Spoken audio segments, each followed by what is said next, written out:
to Nirmal Bang, ladies and gentlemen. I'm Hiral Datia. We have with us Mr. Arijit Basu, former MD, State Bank of India, and senior consultant at AZB Partners, joining in. Welcome to the show, Mr. Basu, and always a pleasure to speak to you. Mr. Basu, overall, if you see in terms of the state of the banking system in India, a massive improvement is that what we've seen in the last couple of years. And from here on as well now, the improvement is what is expected to continue. That's what everyone's, looking at. What's your view? As far as the banking sector is concerned, there were certain issues which had mounted over a period of time, right?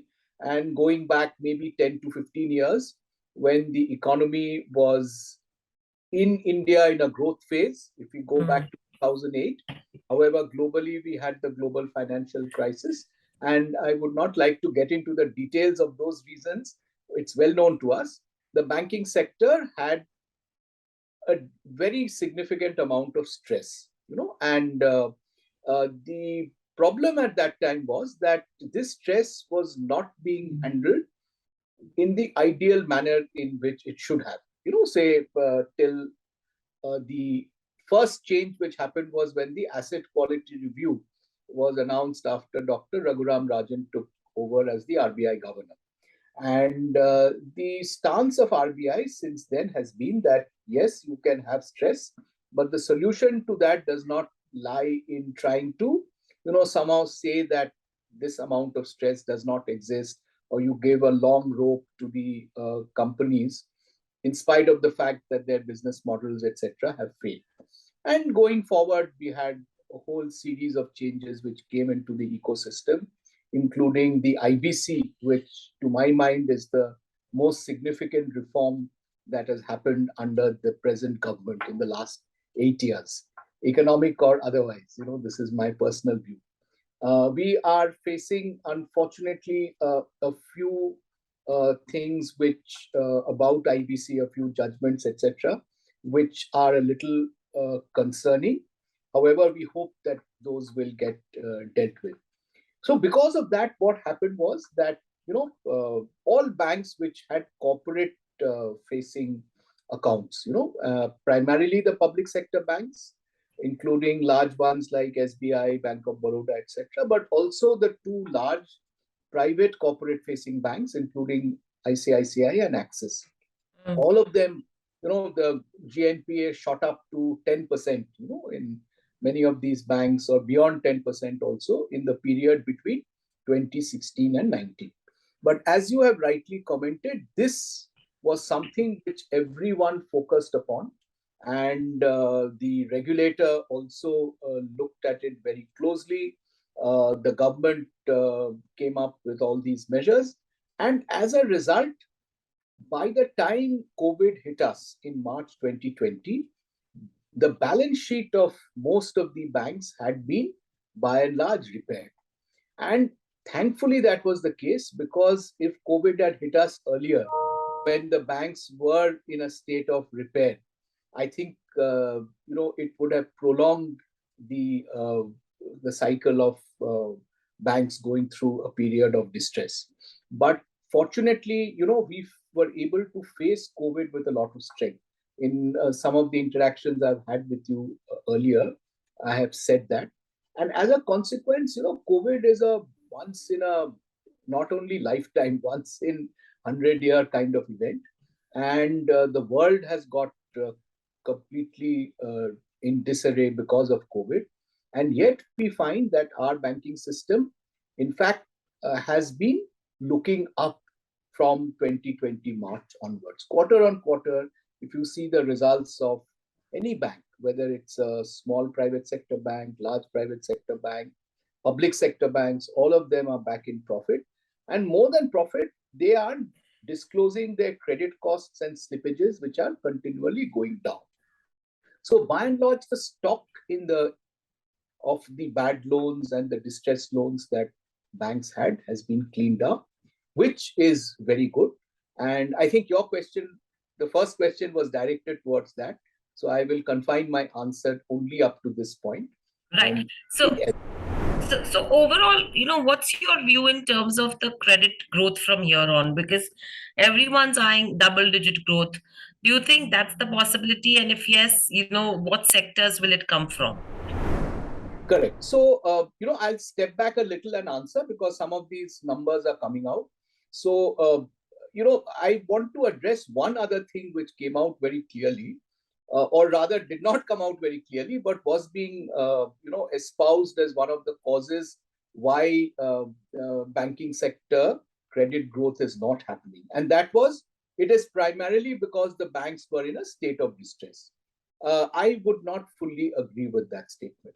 I was very much in the at the helm of affairs in the largest bank in the country. And if you look at the bank's books, there are broadly three or four types of loans that banks give today, right, in India.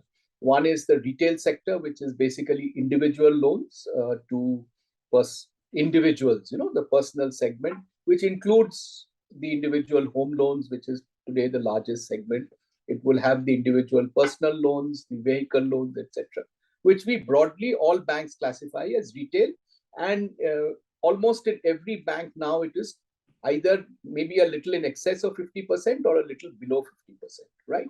Then you have the SME and agriculture, two separate segments, which roughly would take up most of the banks would be lending about 20 to 25% of the book to SME and agriculture as a whole. And then the balance, 40%, or somewhere it has come down to 35%, is the corporate or mid corporate loans, right? Now, if you see in this period when banks were in a state of distress, the growth in retail lending never came down. In some of the banks, they were as high. Some of the private banks like HDFC Bank consistently declared 20%.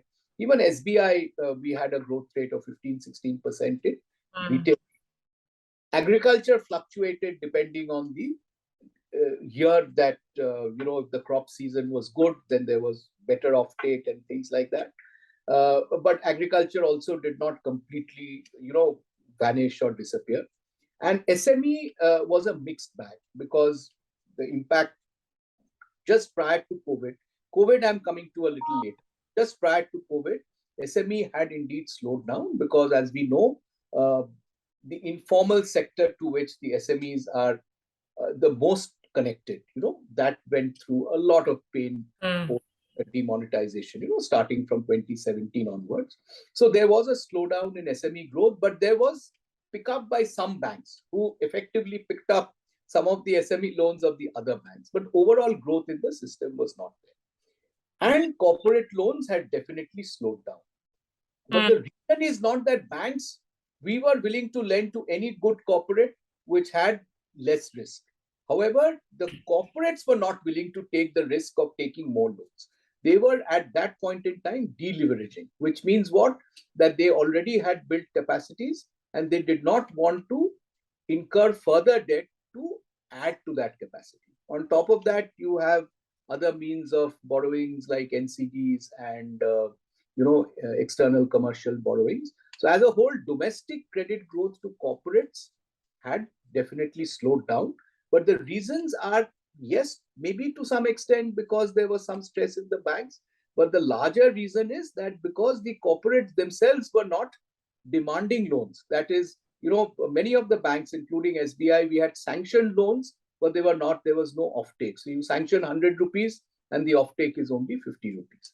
Now that scenario seems to have changed in the sense that over the last 2-3 quarters, we find almost all banks are reporting excess of 10%. SBI, as the largest bank I read, has projected a 15% growth. And the private sector banks are also growing. But how much of that will go to corporates will depend on the fact that bank lending to corporates will be available, but the manner in which the credit appraisals and underwriting will happen will definitely be much more cautious, much more, I won't say only cautious, much more reasonable and practical. And there is no gainsaying the fact that there was an element of over exuberance on the part of the banks in that period when we thought that the economy will continue to do well and therefore we kept on lending. So I do foresee, to answer your question, I do foresee a credit growth rate in excess of 10% over the next 1 or 2 years. But the caveat, of course, is that whatever banks do is related to the economic scenario around us, both domestic as well as global, because India, as you know, is very closely connected to the global economy. Right. So overall, if you see in terms of the asset quality as well, that has improved substantially, right? They've been able to bring down the gross NPAs from almost a 11% number in FY18 to almost around 5.9% in FY22. So clearly, with this, how good a turnaround is this? And do you think this is something which will actually give the banks support to resume their business of extending credit? Yes, yes, definitely. That was the point that I was trying to address in my last answer. That definitely, when you are strong on your balance sheet, you have provided almost 90%, and you remain strong enough to lend. However, my point was that that was not the only reason why the corporate lending had slowed down. The reason, one of that was one reason, maybe 30% could be attributed to that, but 70% could be attributed to the fact that the demand itself from the corporates for corporate credit had slowed down because they were deleveraging. Because it's not just that the bank's balance sheets were over leveraged, the corporate balance sheets were over leveraged. The corporates were going through a very, very difficult period because either they had built excess capacity or the general slowdown in the economy had impacted them.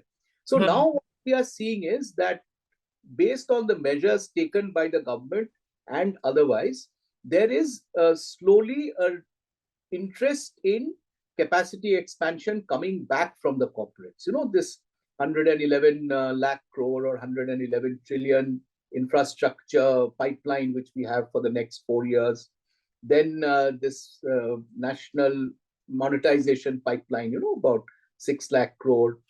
And various measures that were taken by the government during COVID, extending helplines or credit lines to the MSMEs and the mid corporates, that extended credit guarantee scheme, ECGLS as they call it, other support schemes that were given. RBI had also supported. It was a very, very accommodative monetary policy over the last 2 years, till inflation has again become a big challenge for us now. So it was a combination of banks not being a little cautious because of their balance sheet and the corporates themselves. Now, the first part has definitely gone in the sense that the banks are willing to lend, but they will not, just because I have a strong balance sheet, I'm not going to repeat the mistakes of the past. Hopefully, all the prudent banks, and again get into lending to such corporates who have got into this kind of a mess. So that mess, I do not foresee, hopefully, getting repeated. It will be a much more wiser approach. But then the corporate lending would also come back because there is demand. Second thing that has happened is, I alluded to it, was the fact that external commercial borrowings were very cheap. Now, interest rates have been rising across the globe.